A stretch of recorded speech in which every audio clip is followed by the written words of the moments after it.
নমস্কার বন্ধু, Malay Mukhopadhyay, confederation of state government employees. বন্ধু, আজ 2025 সালের বর্ষ শেষ। আগামীকাল 2026 সাল শুরু। আগামী বছর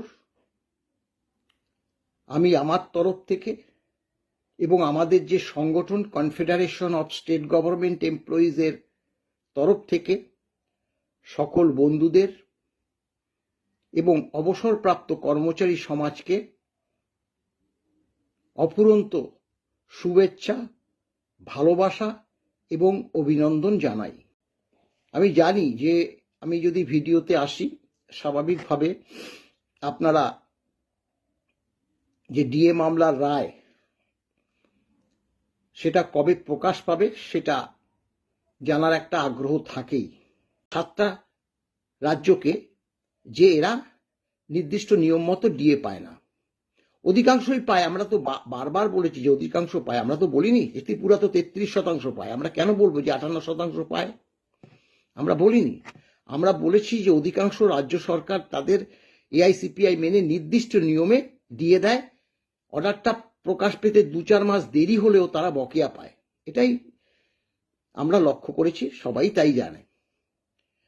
তা সেক্ষেত্রে এই যে 7টা স্টেট যদি না দিয়ে থাকে, তাহলে তারা কেন পাবে না?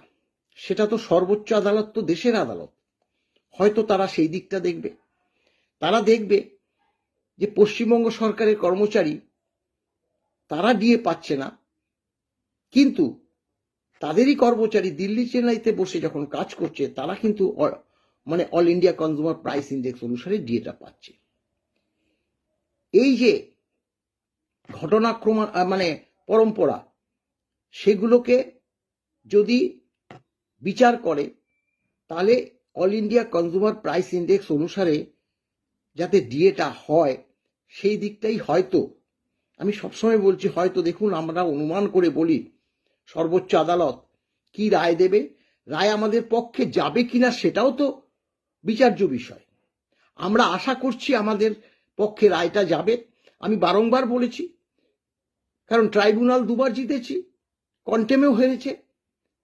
আমরা উচ্চ আদালতে 4বার জিতেছি, রিভিউ সঙ্গে মূল মামলাতে 4বার জিতেছি, 6বার। সুপ্রিম কোর্টও মনে করেছে যে না, ডিএ মামলা অনেক দেরি হয়ে গেছে এবং কর্মচারীদের পক্ষেই ডিএ মামলা যাওয়ার দিকটা তারা বিবেচনা করেই বলেছিল 50% পরবর্তী 25% ডিএ দেওয়ার কথা বলেছিল মে মাসের 14 তারিখ। তা এখন সেক্ষেত্রে আমরা তো আশা করতেই পারি আমাদের পক্ষে যাবে। তাই আগামীকাল 1 জানুয়ারি, আর তার 4 দিন পরে অর্থাৎ 5 তারিখে সর্বোচ্চ আদালত খুলছে। আমরা আশা করছি যে সোমবার খুলছে, সোম থেকে শুক্র, না হলে পরবর্তী যে সোম থেকে শুক্র সেকেন্ড উইকে, এই 2 সপ্তাহের মধ্যে রায়টা হয়তো প্রকাশ পাবে।